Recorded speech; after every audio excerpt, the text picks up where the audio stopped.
Amber Alert, a phrase that we have all heard of. During our lives, we have probably experienced an Amber Alert. You may have been going down the interstate, seeing it on a billboard, or even witnessing it on your favorite social media website. No matter how you receive the Amber Alert, its message is powerful enough to draw your attention in and make you aware of what to be on the lookout for. Though it may have its setbacks, the creation of the Amber Alert system has been a faster means of rescuing children through public awareness. As we explore the Amber Alert system, you will acquire the knowledge on how it became about, how it works, and also how it falters in some areas.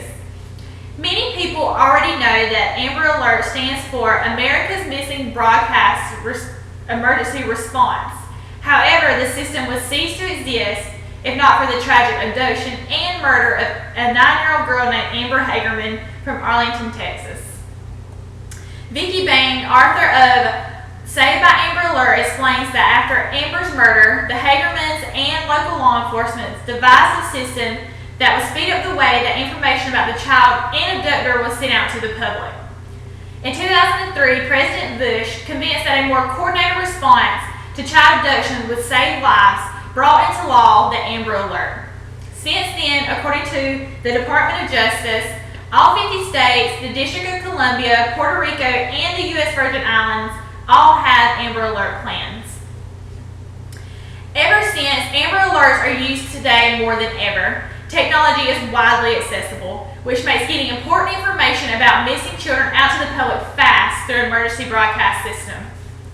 The Federal Communications Commission explains that when a child is reported missing, local law enforcement agencies send messages to the National Center for Missing and Exploited Children. The center then uses what they have as an emergency alert system. This system is used to send out weather alerts, national emergencies, and also Amber Alerts. These alerts can be thought of as a detailed text message on a larger scale.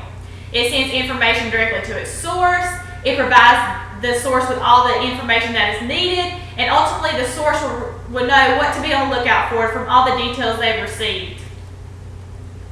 This allows the public to be the eyes and ears for the authorities.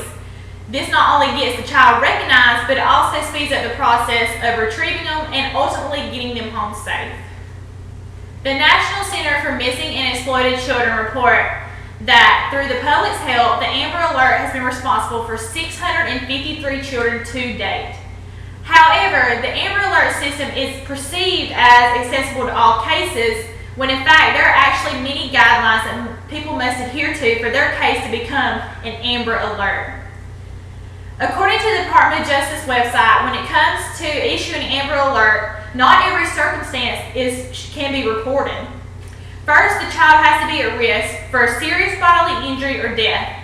The way to determine this criteria is by the authorities' best judgment approach, which means the authorities, if they don't think that the child is at serious risk, then the Amber Alert is not sent out to the public. Another setback is the age requirement. The website states that the maximum requirement is 17 years or younger. However, this varies from state to state, some states even making the age requirement less than 17 years or younger. Through showing you the drawbacks of the system, you can see that the benefits of the program will always prevail due to the success of saving lives for over a decade.